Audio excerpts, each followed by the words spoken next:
Hi friends, welcome to Sathya's life style channel. இன்றைக்கி நம்ம பார்க்க போகிற ரெசிபி வந்து ஒரு ஸ்நாக்ஸ் ரெசிபி தான். இன்றைக்கி ஒரு ஸ்வீட் ஸ்நாக்ஸ் தான் நம்ம பார்க்க போகிறோம். மரவள்ளிக்கிழங்கு செஞ்ச புட்டு தான் இன்றைக்கி நம்ம பார்க்க போகிறது. ரொம்ப ஈஸியாக ப்ரிப்பேர் பண்ணலாம், டேஸ்ட்டும் நல்லாயிருக்கும். இது எப்படி பண்ணலான்றதை பார்க்கலாம்.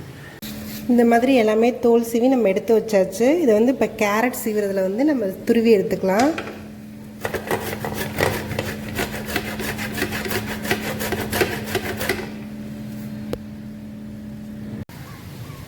இந்த மாதிரி நல்லா துருவி எடுத்தாச்சு. இது ஒரு 15 மினிட்ஸ் போல் நல்லா காயறதுக்காக நான் வச்சுருக்கேன். துணியில் கூட நம்ம போட்டு பரப்பி வைக்கலாம் ஈரம் காயறதுக்காக. இந்த மாதிரி எல்லாத்தையுமே நான் துருவி எடுத்து வச்சுட்டேன். தேங்காவும் துருவி எடுத்து வச்சுருக்கேன். இந்த புட்டு பண்ணுறதுக்கு இந்த மாதிரி 3 கப் எடுத்திருக்கேன். இதில் ஃபஸ்ட்டு வந்து நம்ம கீழே வந்து தேங்காய் இது ஸ்ப்ரெட் பண்ணிக்கலாம்.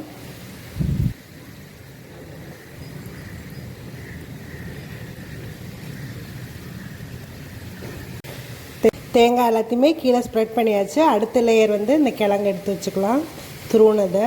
இதே மாதிரி லேயர் லேயராக நம்ம பண்ணி எடுத்துக்கலாம் எல்லாத்தையும். அங்கேயும் மேலே தேங்காய் வச்சுக்கிறேன்.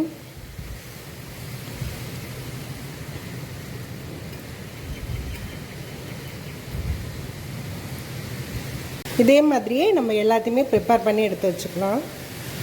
இந்த மாதிரி எல்லாமே ரெடி பண்ணி நம்ம எடுத்து வச்சாச்சு. இதை வந்து இப்போ நம்ம ஆவியில் வைக்கலாம்.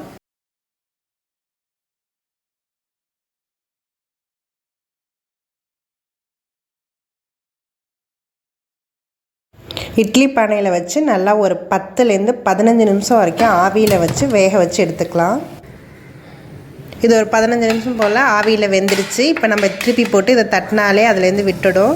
இப்போ டேஸ்ட்டுக்காக நான் நாட்டு சக்கரை சேர்த்துக்கிறேன். நீங்கள் வந்து சுகர் கூட சேர்த்துக்கலாம், இல்லை சாதாரண வெல்லம் கூட சேர்த்துக்கலாம். எதுவோ உங்களோட டேஸ்ட்டுக்கு தகுந்த அப்படி நீங்கள் சேர்த்துக்கலாம்.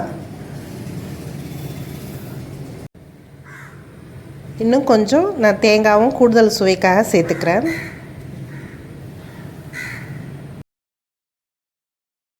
இந்த மரவள்ளிக்கிழங்குல பண்ண புட்டு ரெடி ஆகிடுச்சு. இது டேஸ்ட் அவ்வளோ சூப்பராக இருக்கும். இதில் நெய்யில் முந்திரி பருப்பு வறுத்து அது மாதிரியும் இதில் சேர்த்து நம்ம சாப்பிட்லாம். அதுவும் டேஸ்ட் இன்னும் சூப்பராகவே இருக்கும். இதை நீங்களும் உங்கள் பசங்களுக்கு உங்கள் வீட்டில் ட்ரை பண்ணி பாருங்கள். இது பசங்க, சின்ன பசங்கன்னு இல்லை, பெரியவங்கலேருந்து எல்லாருமே சாப்பிட்லாம்.